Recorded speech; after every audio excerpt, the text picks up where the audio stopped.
Hi guys, good morning. Andito kami sa Hong Kong. Ayan, ganito yung dami-daming Pilipina dito.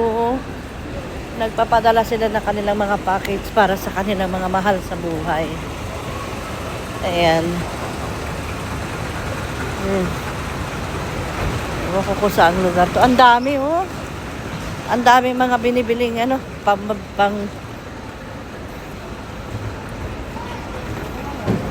pagod ng aking asawa. Lakad-lakad kami. Yan. Ganito sa Hong Kong, Dad. Ay, guys. Mas marami ang mga Pilipina na nagtatrabaho dito as DH. Ayan.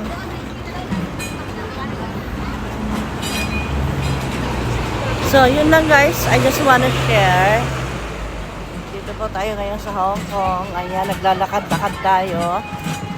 Yan.